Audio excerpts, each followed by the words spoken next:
Hey everybody, my name is Lauren and welcome to Caught Up in a Book with Lauren. On this YouTube channel, we give you book reviews and more for the culture. Thank you so much for joining us today. I hope you enjoy. Make sure you like, subscribe, and comment down below. Today, I am bringing you a book review. It is a book review for a book by the name of Missing Hearts by Kenya Wright. Missing Hearts by Kenya Wright. This book was very different for me. It's a different genre that I haven't previously read before. So I went into it expecting one thing, and I want to say I got something a little bit different. So I went into it expecting like a spicy romance. And now when I think about when you read the case, I don't know why. But I did expect there to be some kind of element of spicy romance. But there's also mystery and suspense in the book too. So I guess those are very different things. And I do plan to elaborate on that. Very different thing. Romance and then like in the middle of a murder and things like that. That's a lot. But first, let me tell you a little bit more about the book. The book falls into the genre of a romance between a black woman and a white man. So they call it Black Woman, White Man Romance, or BWWM romance. It's its own genre. It's a thing. They also have, I know I've seen Black women and Asian men romance books. And I don't know the history or anything like that. I don't know if this is new or fairly common or anything like that, but I guess it also wraps itself into representation. Everybody wants to be represented, and the world is changing. Everybody is not dealing with somebody that is the same color as them. And just like you read books where they introduce like LGBTQ type situations and scenarios, I think it is a good thing, more good than bad, to introduce these type of genres into romance as well. It's also very realistic of the times. A lot of people, like I said, are dating outside their race, and depending on who you listen to, there may or may not be a shortage of black men for black women. We're not going to go too deep into that, but I think a lot of black women are exploring their options, and that is within and outside of their race. And I ain't mad at it. I am not totally mad at it. So like I said, I went into this book expecting a romance novel that happened to be between two people of different colors, and also with the element or touch of suspense and mystery. But what I got, y'all, what I got was a mystery slash suspense slash thriller novel with a sprinkle of romance. And the book overall was lukewarm for me. That's the best description I have. It is lukewarm. It has potential. I could see it having potential. If you get this same or similar script in someone else's hands, I could see it being a real good book, like a good book. But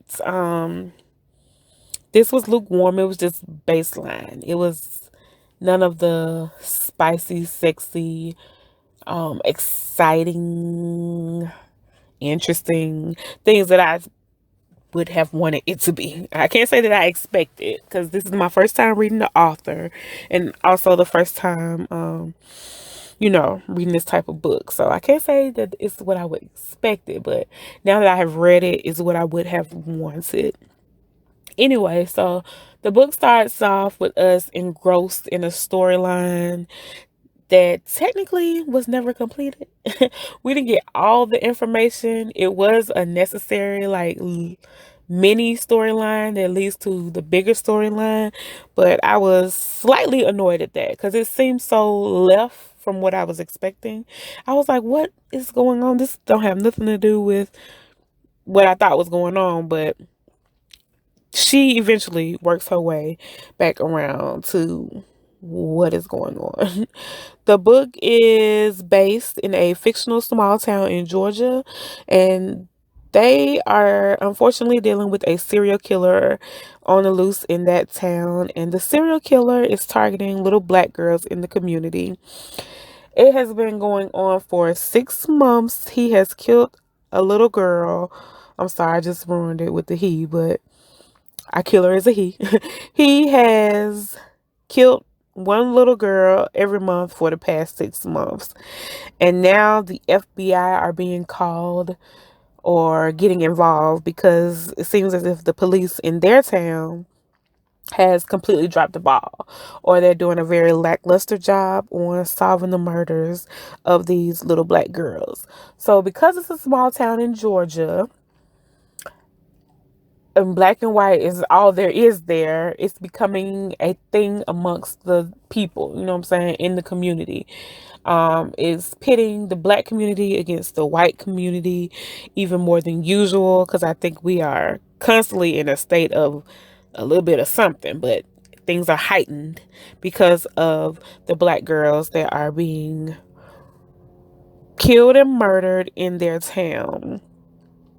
And because this is a fictional city in Georgia and I happen to be from Georgia, it reminds me a little bit of an element of Georgia history, specifically Atlanta history, which is the Atlanta child murders. So there was a time in Atlanta back in or from 1979 to 1981, where at least 28 people, most of them were children and teenagers, they were murdered throughout the Atlanta metro area.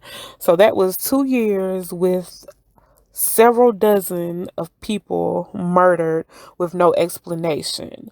So that was a trying, dark time in our history, but it's a time that a lot of people still remember that are still alive. And they did eventually catch a suspect and put him in jail. There has been controversy on whether or not he is actually guilty of the murders or not. And this has lived on for many, many, many years. There was a podcast that came out and covered the subject within the last decade, I'm gonna say. And I want to say there may have been a couple like documentaries as well. I'm going to check into that, and if I can find the podcast, I would definitely link it down below in the comment section if you want to check it out. But when I started reading and saw that was happening in the book, it did remind me a little bit of that storyline. So I don't know the author's history. I don't know if she's from Georgia or not. I don't know if she knew about that or anything like that, but it's similar. And I'm sure, unfortunately, things like that have happened before in other places and maybe weren't as popular or well known as the Atlanta child murders, but it's similar. And I know for sure that the FBI got involved in that too. Anyway, when the book finally starts and we get to our main storyline, we are introduced to Alex King. And Alex King is a white man. He is an FBI agent who is sent to work on the case of the missing black girls. He is the head of his department or his little task force, and they specialize in certain types of murders and killers, and I guess the serial killer falls into that element of what they specialize in. So we meet Alex, and he is, I guess he's supposed to be like an alpha man or alpha male. He's very anal. very my way or the highway, that sort of thing. He seems kind of basic as far as like book bays go. He is like the white version of tall, dark, and handsome. So we know he's like probably fit or slim, tall, dark, and handsome.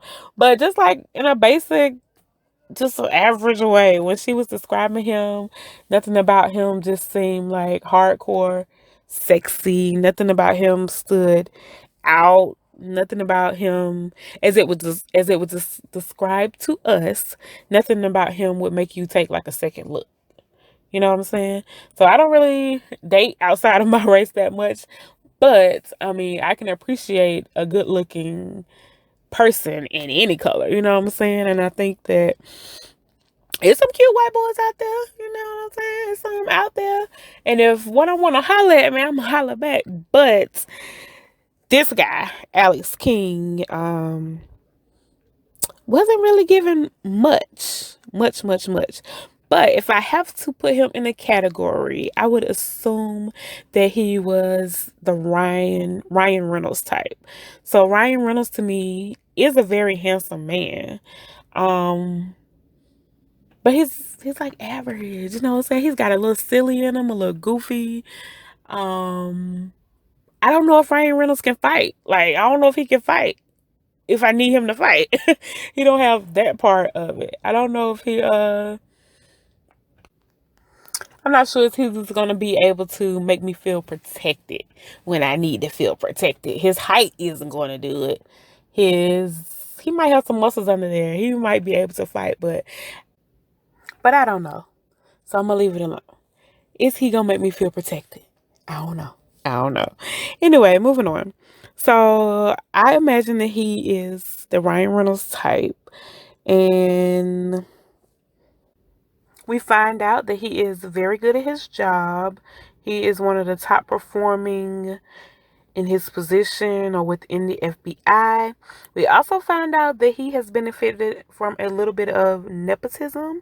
I can't remember if his father is the head of the entire FBI or like the head of his specific department, but either way, his father is very high ranking in the FBI. So that's a part of his like storyline or backstory as well, that he has to, well, he feels like he has to prove himself and not be just going by his name and his father's good reputation and his reputation. So the truth is, he probably has benefited from his father being in such a high position, and we actually kind of see that in the book towards the end of the book. But he also kind of would like to fight against it. But like I said, he's good at his job. So this is all he does, though. He's a single man, no kids. And the department actually kind of likes it that way because they deal with a lot of, if I'm not mistaken, child-related crimes. So, of course, things like that are going to hit different if you are a father or if you have a family of your own. So it makes sense, I think. But he doesn't have anything else going on outside of the FBI. He seems to have a history of like a lot of one night stands, not much dating, but one night stands. And that's it. So work, a few hookups, and that's it. That's all we get from Mr. Alex King. So the new addition to his team is a female, a black female, and her name is Haven Barron. Haven has finessed her way onto the case a little bit. She has been like sucking up and making deals and plans and doing other stuff to make sure she can get on this case in particular. So this case is understandably, I think, close to her heart because she is actually from Fullbrook. And that's the name of the city. I don't think I told y'all that earlier. It's Fullbrook, Georgia. Haven is from Fullbrook. She is black. She is a female. So she can already relate to all the victims. And she was born and raised in that town. So she has a lot in common with the victims. She even attended grew up and attended the same church that all the girls went to as well. So she has a lot of similarities to the girls in the case, and she is hoping that her familiarity and similarities and her just being familiar with the town and the people and the victims, parents, and all that sort of thing, all that sort of stuff will help her get closer to the case and help them come up with who is doing it and solve it and prevent a seventh murder. So we also don't get much info about Haven. She is from this small town. She moved to a bigger city and pursued her dream of becoming an FBI agent. Her father was in law enforcement, so they have that in common. Her father was a police officer in Fullbrook as she was growing up.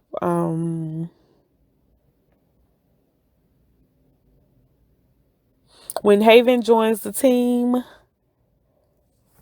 Alex gives her a hard time. He gives her a hard time. He tells her to leave, go home. We don't need help. He underestimates her skills and what she can do. So now she has something to prove by helping him solve the case and proving that she is an asset to the case. But a running theme in the book is Haven needs to get away. Haven needs to stay protected. Haven shouldn't be a part of it. And I'm like, is she an FBI agent or not? Because y'all treating her like a delicate flower. But we also heard that she was like at the top of her class and the best at this, that, and the other. But nobody really wants Haven to be participating on the case. But we find out that she is an asset and a liability. We find that out in the book. When I think about it, I don't think we ever got like a true description of her character. If we did, it just did not stick out to me. What we do know is that she is medium brown to dark skinned, because that comes up in the story as well. All of the girls are the same complexion as her. And I'm just going to say that. So we know they're all brown skinned girls versus a variety or versus mixed or something like that. They are only targeting brown skinned, obviously black girls. I can recall that at some point her hair was mentioned. Her hair was mentioned a few times actually. So I don't know if it is long, short, straight, relaxed, natural, curly, locked, light, dark. I don't know anything like that. What I do remember is there was like a scene where her hair got wet or she washed it, and I know she could pull it back in a ponytail. So that's all I know, is that her hair is long enough to go into a ponytail. But when I think of, police officers and FBI agents, I think a lot of them have either like a cute pixie cut, or you see them and they always have their hair like in a bun or something, because they can't do but so much with their hair at work, and a lot of times they have to wear uniform or like dress code. It's kind of like the military. They can only do so much with the hair because it still has to fall into the overall uniform, so to speak. We do know that she has like a slimmer, leaner body build, and honestly, that's exactly what I would expect for someone who is like active and running and doing things that police officers do. So when I imagined her as Gabrielle Union, or maybe like Tika Sumter. But Gabrielle Union kind of took the cake because I remember her in her Bad Boys 2 era. So I think she looks similar or just like Gabrielle Union circa Bad Boys 2 when she was in the movie. She had a look, and Gabrielle looks alike a lot of times, but let's just specifically specifically concentrate on Gabrielle and Bad Boys 2. And I think that's because she was a police officer too in that movie. And I think maybe her and Tika look alike or similar. Maybe you would describe them similarly. But I also think it's also because Tika, I know she dates white boys because she's married to one. So I was between Gabrielle and Tika, and Gabrielle won because she did. But I think they give us an overall picture or description of what Haven looks like because I don't feel like the book gave us much for either character. So I guess the author is consistent with that. You really had to use your imagination and come up with your own idea, which can be good. Wasn't mad about it for real, but sometimes it's like details, dimples, hair color, eye color, long lashes, short lashes, dramatic eyebrows, skinny eyebrows, freckles, um, fat face, high cheekbones. Sometimes the little things, little details help paint like a broader picture. They may or may not be necessary, but I guess in this case, I was just given the room to use my imagination. And since it's fiction, a lot of times you do have to use your imagination. All right, so back to the story. The serial killer has been nicknamed the Angel Maker by the media. It is a stupid nickname, but it is fitting because the serial killer dresses the girls up in pretty outfits, does their hair, feeds them, and does that all this stuff. And then he places angel wings on them. So when they are found, they are in like an angelic state of sorts. It's kind of weird. It's a weird nickname, but it's fitting, like I said. But it's weird to go through so much after you have killed somebody, and the rhyme or reason may or may not have been cleared in the end. It wasn't like a great detail. I mean, it was explained, but it wasn't like it wasn't like a groundbreaking. It's like, oh yeah, it makes sense. It didn't.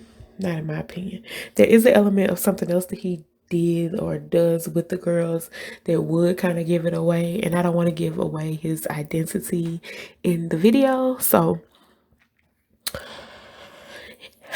another element that comes along with this serial killer is the fact that he only kills the girls on holidays, particularly religious holidays.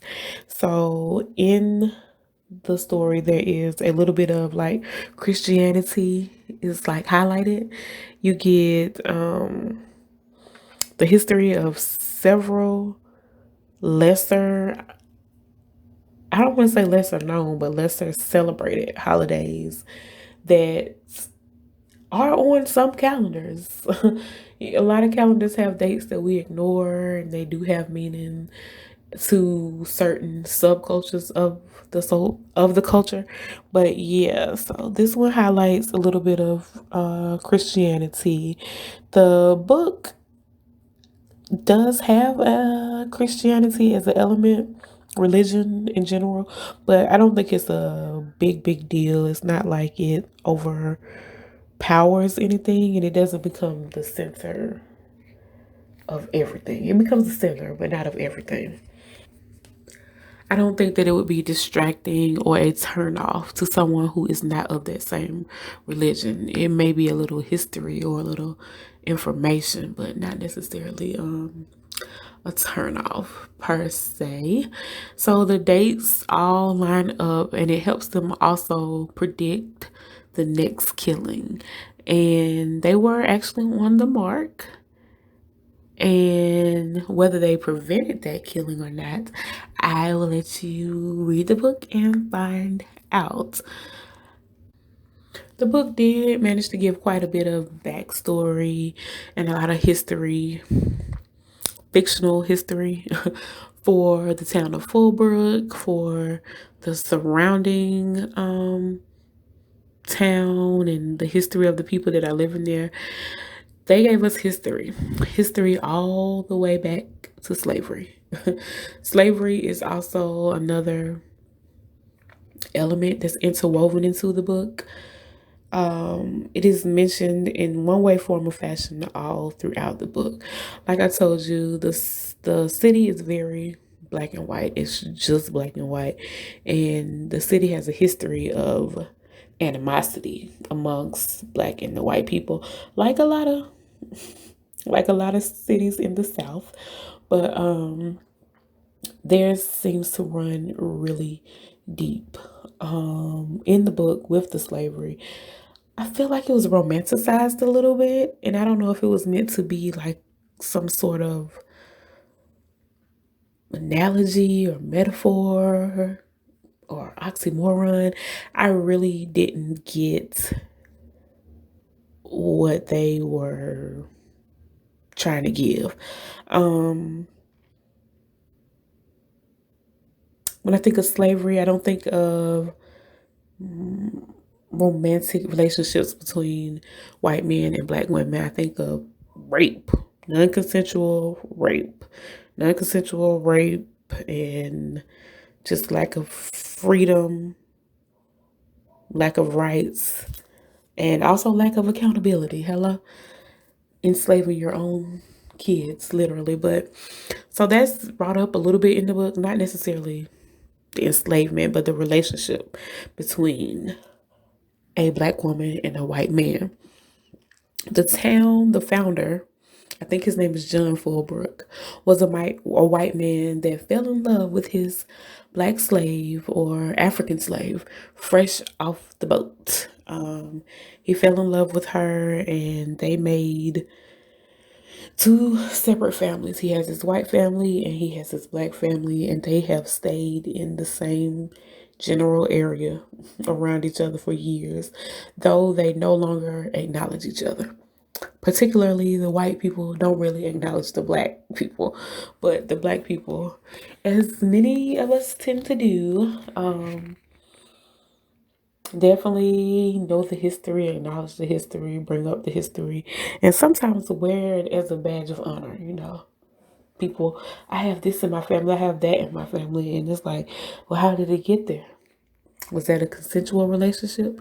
Your great granddaddy was a rapist? Great great granddaddy was a rapist? Is that what you're saying? Do you hear what you're saying? No, you just want to say, I got this in my family, I got that in me, and da da da da da. Okay, okay. All right, so I kind of went off on a tangent, but that is how I feel, okay? And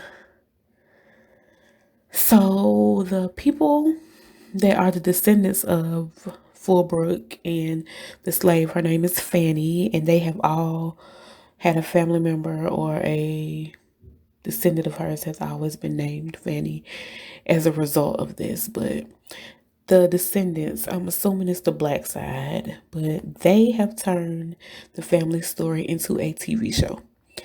And the TV show is premiering around the time that the FBI comes to the city to try to solve everything. So the city people, the people in the city, the community is engulfed in this romanticized story of the town's founder and his lover slash victim named Fanny. So the reason why I thought this was odd is not just the romanticizing of the slavery. It's also because the characters in the book, the main characters, are like a version or are a carbon copy of those same two people. I didn't know if, like I said, I don't know if it was meant to be a metaphor, an analogy, something like that, but why remind us of slavery when they fit the profile? You know what I'm saying? Maybe she was trying to say that, you know, back in the day, the Fanny and John didn't, Fanny didn't have a choice. But now our main character, Haven, does have a choice. I don't know. I don't know. I didn't get it. I thought it was a weird aspect and in some ways unnecessary. Unnecessary, but if you get it, if you've read the book and you get it a little bit better than what I am explaining it, um, leave the details down below so I can try to get on the same page. But back to Haven and Alex. Haven and Alex did not have any chemistry in my opinion. They went from 0 to 100 real quick. Really, really quick. And everything that happened in between 0 and 100 was missing, lacking. It's like, what? I don't see how we got to where we ended up from what we read. Like, we missed the attraction, the chemistry, the flirting, all that kind of stuff. So it's crazy. It's kind of like let's say they met on a Monday and then they had a meal together on Tuesday. They went to church. They went to Bible study on Wednesday. And girl, after Bible study, they had sex. They had sex right after Bible study, okay? But they got engaged on Thursday. And then they got married on Friday. Like, they didn't even have to wait for the marriage license. They went on and got married. That's what it seems like. It moved so fast. It was super quick. Nobody played hard to get. Nobody asked to be wined and dined. Nobody got flued out. Like, I don't even know if they know each other's zodiac signs. I don't know if they know each other's favorite colors. I don't know if they know the small details that you learn about people when you're dating, when you first meet them. These are two characters that when we meet them, they have never met before. They have never met. And initially, she's kind of turned off by his attitude because he obviously does not want her there.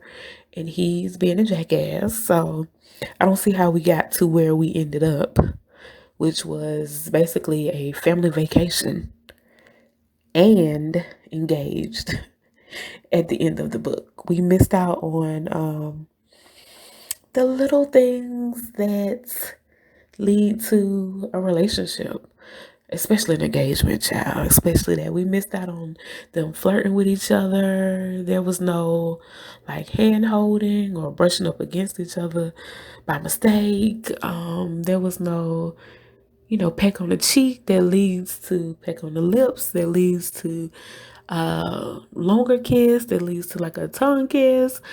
None of that. It just went from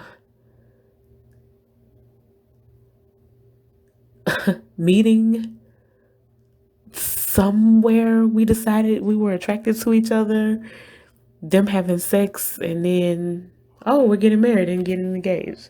It's weird. It was weird. And it was weird timing too. The timing of them quote unquote falling in love was weird to me. We are supposed to be solving a case.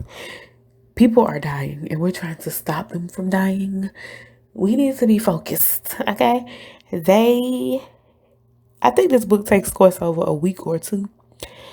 They found time.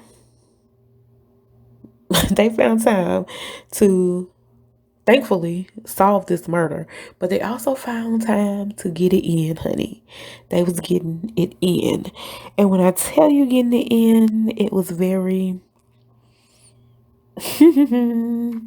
cut and dry. It sounded very textbook. Very textbook. So let me tell you one of the things that happened that was very unrealistic in the book. And I guess this is how they elevated to something else. So one of Haven's ex-boyfriends, is a suspect in the murder because he works somewhere and a lot of the girls also go or have been to that same place. So he is a possible suspect. He's low on the list, but he's still a suspect. And he just so happens to be white as well. So we find out that Haven likes white boys or likes white men. She's willing to date white men because she has in the past. So he wanted her to leave and get off the case too. Like I told you, everybody wants Haven to go away, go away. No, Haven, you can't be here. Everybody wants her to go away. And I think in his case, he was worried about her life. He knows the history and knows that tensions are high, so he was worried about her. Instead of, I think he may have told her, but instead of telling her that in a normal way, he decides to leave a note under her door at the hotel that she's staying in. She has opted to stay in a hotel versus going to stay with her mom. Her mom is kind of very close to the case. One of the girls that was killed was in her Sunday school class, and now her mama is like, very hurt and sad about the little girl, but it happened kind of like under her watch. So she feels some type of way, and she's also, invested in the case. So she doesn't, part of the reason why she doesn't want to stay with her mom is because she's there for work, and also because she doesn't want her mom to ask her questions and get too involved in the case. But yeah, so that's why she's at the hotel. So her ex comes and leaves a weird note under her door, and it's like telling her to leave town and this, that, and the other. That same night when they find the note, it's like, oh, suspicious person, this, that, and the other. And Alex insists that instead of her going back in her room, he wanted her to stay in his room so he could make sure she was safe. Y'all, y'all, this is her boss. This is technically her boss. He's like the team lead. So what they were doing, it seems like an HR nightmare. I'm sure human relations will have all kinds of fun and all kind of issues with that. It is crazy. And so they went from her sleeping on the bed while he slept on the couch to some boring, weird, unlustful textbook sex. It was like sex by the book. It was like sex from a health class, a middle school health class at that. This is how babies are made. That's the type of sex they were having. They were not having what read to be good sex. It seemed very boring, and I would assume a waste of time, honey. A waste of time. But they managed to do it, and they did it often enough. Often enough. It wasn't overkill, but under the circumstances and the fact that the book is only a week or two, yeah. I think it would have been better if the sex parts read as almost like the insinuation of sex, a little soft porn versus whoever we got, which was like clinical porn. That just would have been better if it was kind of like insinuated, because they just don't have any chemistry. And because it's fiction, the scenarios don't have to line up with what I would do or be or whatever it is. It doesn't have to line up with what I believe to be real per se, but it does help. It would help if they had chemistry and you can see how they got to having sex. I missed that. Maybe I need to read the book again. Read the book again. I don't know, but I missed that. I don't know how they even got there because they didn't have any chemistry. They didn't have any attraction. They didn't have any flirting. That they physically did. Like, you read that they were taking peeks at each other and things like that, but that was really it. That was really it. Y'all, this author, she is a black woman, but I had to go back and check. I ain't trying to pull a race card or pull her black card or nothing like that, but I had to go back and check because she uses a word that you're not gonna find in much African American fiction or urban fiction. You're not gonna find it in our genre that much. And that word is cock. COCK. That is how she describes the male penis. She used it in this book over 30 times because I searched it. I read this on Amazon on Kindle, so I searched the word cock and found it over 30 times. Cock or cocky over 30 times in her book. Y'all, that's not a word that we use often. That's why I was like, and it doesn't read well. It's kind of, I've expressed my feelings towards females calling guys daddy. Cock is worse than that. Okay. I know that sex and language around describing sex, especially in urban fiction, can be kind of vulgar. You get a lot of dicks and pussies and all that kind of stuff. It's all vulgar. None of it is like, cute. I don't have the right word. None of it is just, cute and warm and fuzzy or anything like that. None of it is cozy. Okay. But cock is just, it's just cold. It's cold. And we don't read it much. I don't read it much in urban fiction or African American fiction. So I was shocked to see it so much in this book. I was shocked to see it, period. And then the fact that she uses it so much. Girl,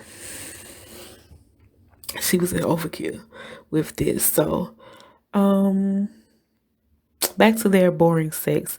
They are doing this boring sex while they're supposed to be looking for a murderer. Somebody who has killed not one, not two, not three, but 6 different people. Okay. I don't see how you get horny, hot, and bothered or anything like that while investigating such a horrific thing.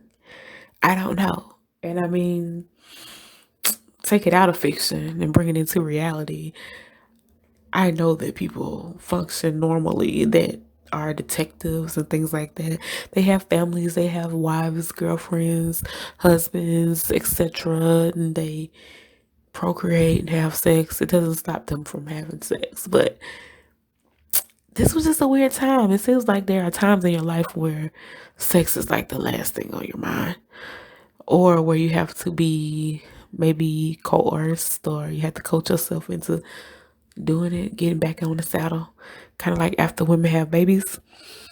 Totally different situation, but it's just, we supposed to be solving the crime. I don't feel like having sex, okay?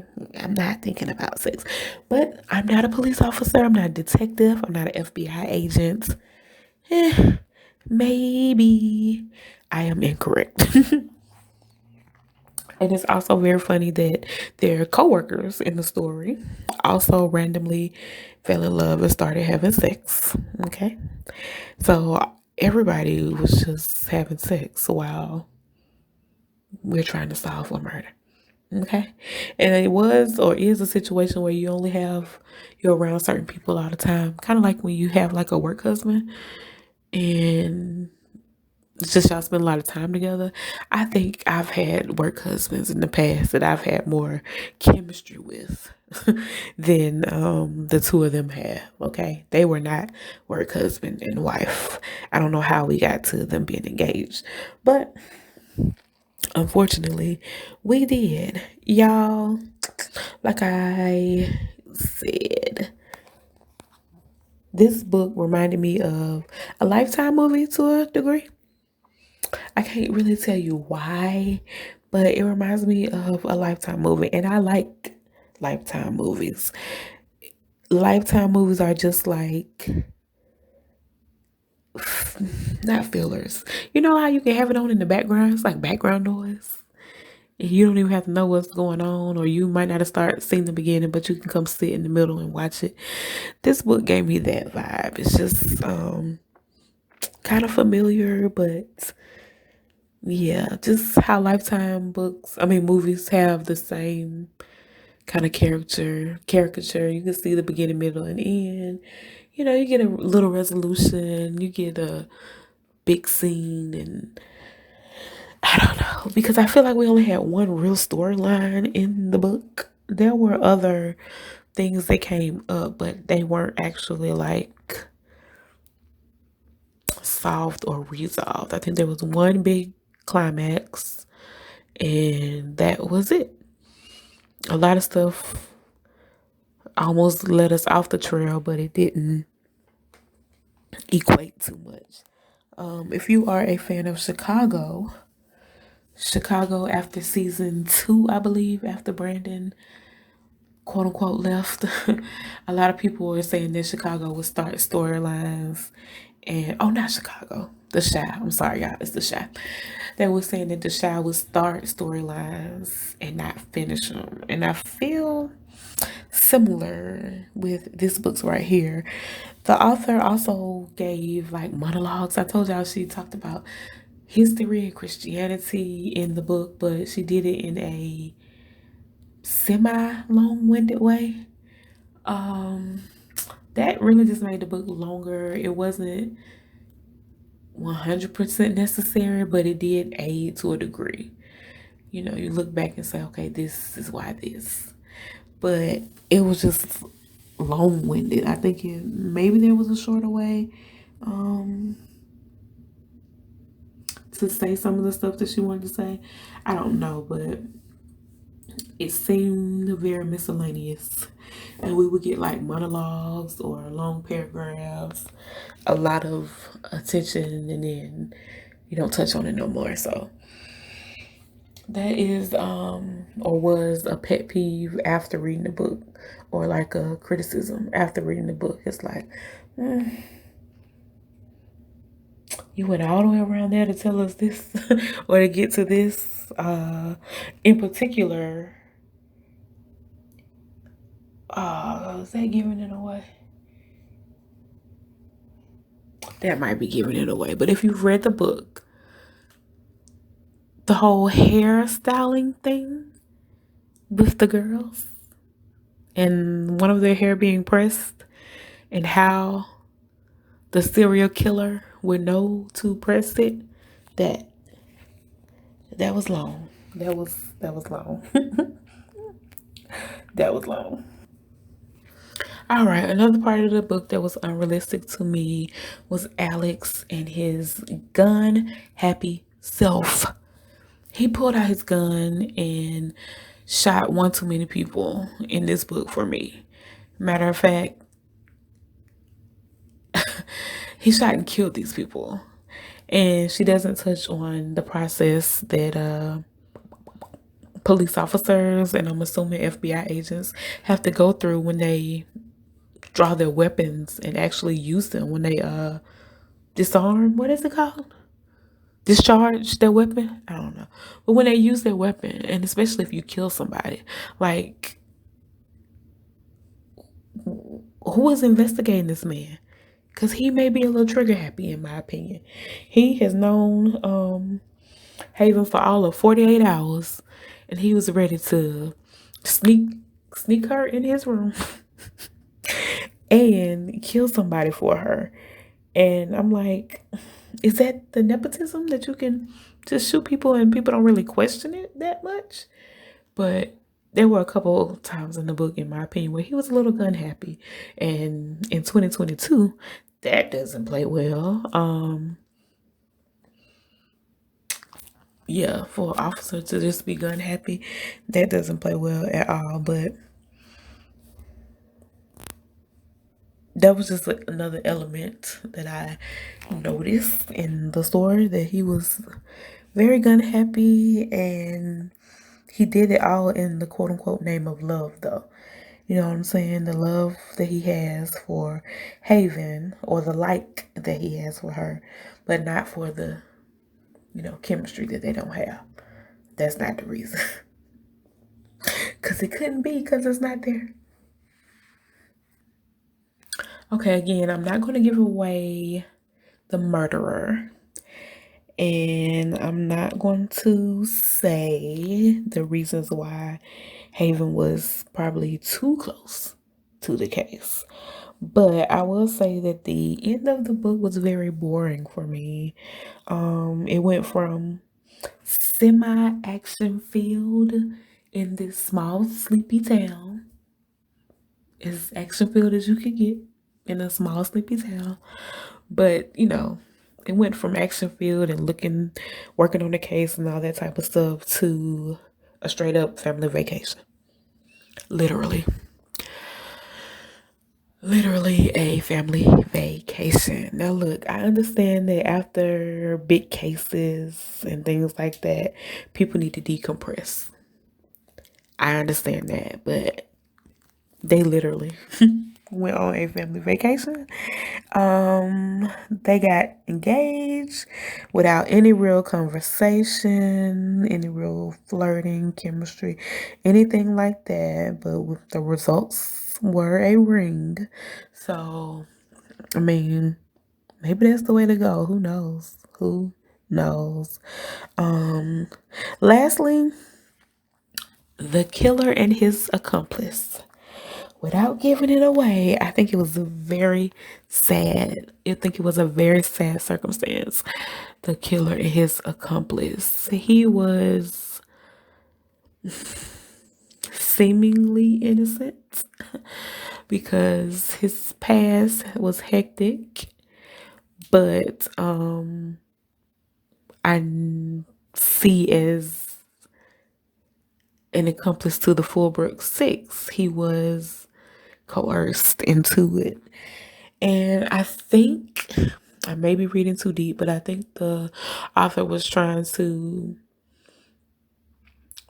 bring up like family patterns and generational curses and things like that, and how things that your ancestors and forefathers did and do can affect the things that you do and did. It's just like people that I went to school to be a doctor because my daddy is a doctor, my granddad is a doctor.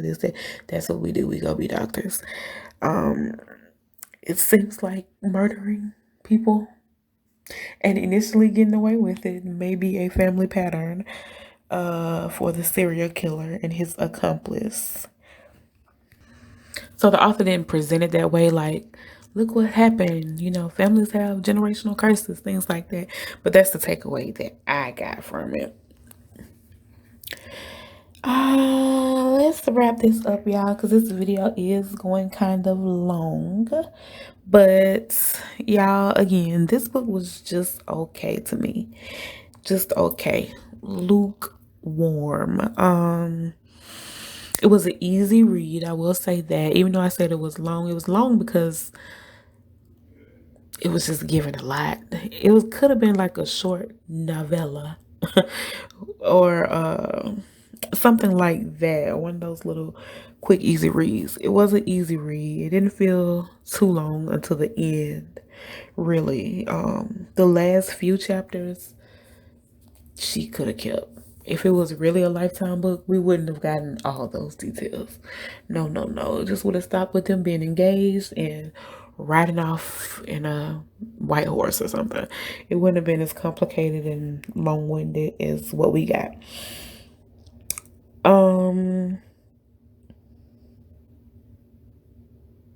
That main issue that we came in on, it was almost like the bait and switch. We never got any follow-up information from that. And if we did, I don't remember it.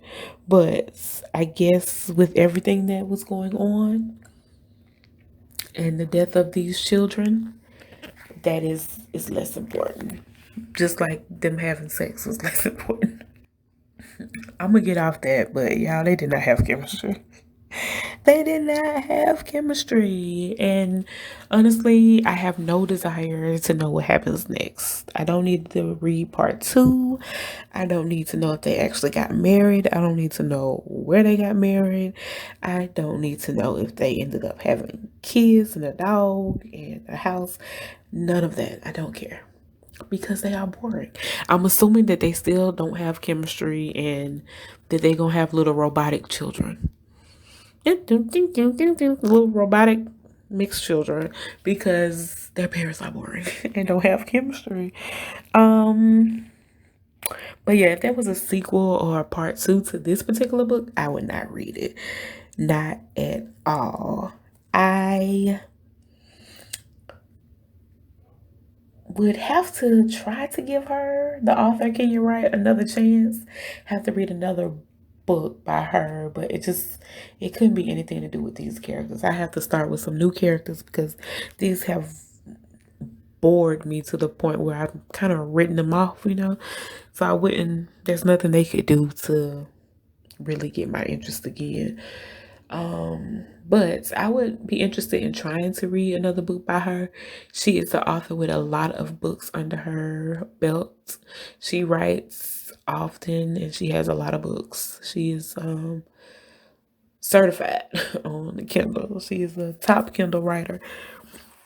But if all of her books are similar to this, then it would be something that I would just read one more book and just say, okay, well, I'm gonna leave her in the Lifetime section of the thing, because I like the Lifetime movies. I don't think that I like reading the Lifetime-esque books. I can't really recommend the book or the writer, and this is not about her, but I can't really recommend the book because it's not life changing. I don't know. All books aren't life changing. Most of them are, but you don't really take anything away from this book. I didn't take anything away from it except for that they were boring. Um, I don't even think they talked about the fact that they are two different colors. Like, I would assume that you would ask somebody, am I the first black girl you've dated, or do you date black girls, this, that, and the other? I would assume that that's the conversation that comes up in an interracial relationship. You can't just skip over that. You can't just skirt over that, because I need to know if you're gonna be, with your people using the N word and thinking that it's okay. No sir. No sir. No sir. So you need to know who you're dating. That's a part of their overall character and stuff. And because they didn't get to know each other for real, or have any serious conversation, yeah, they missed out on that. I'm gonna leave it alone. I'm gonna leave it alone. So I don't recommend it, but I don't not recommend it. You know, if you just got time, I guess. But I would try another book that falls into this black woman, white man genre. I would definitely read a book of that style again. Just maybe another author. Another author. And, the people would have to have chemistry. It would have to be a reason that we like each other. I can't even say that the two of them were like fetishizing each other. I can't even say one of them had a fetish and was like, I want a white boy because of this, that, and the other, or, I like black girls because of big butts or anything. I can't even say they had that type of, weirdism to them. They just were like puzzle pieces that happened to fit together, so they decided to do it.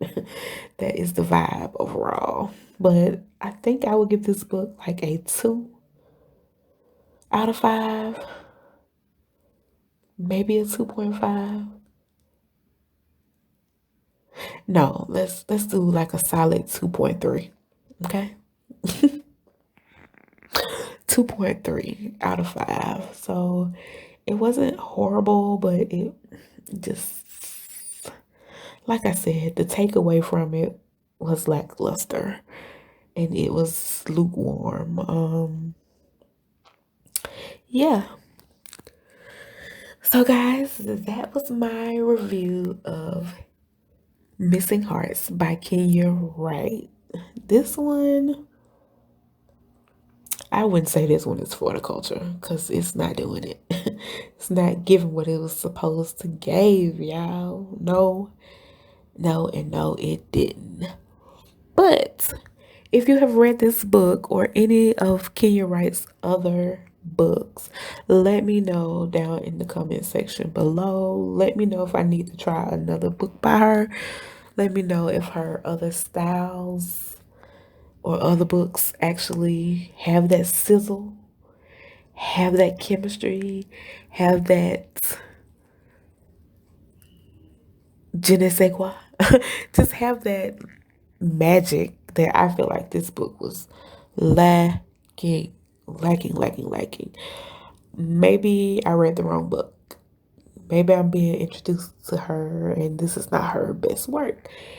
If you feel like there's another book that is gonna give what it's supposed to give, let me know down in the comment below. Are you a fan of Kenya Wright and her works? Do you like black woman, white man, or any other similar type of genre romance? Let me know. Make sure you like and subscribe to the channel. Like this video, subscribe, and leave a comment below. Follow me on Fanbase. Fanbase is indeed for the culture. It will be linked down below. And until next time, y'all, happy reading. Bye bye, everybody. Thank you so much for watching this video. I'll see you next time.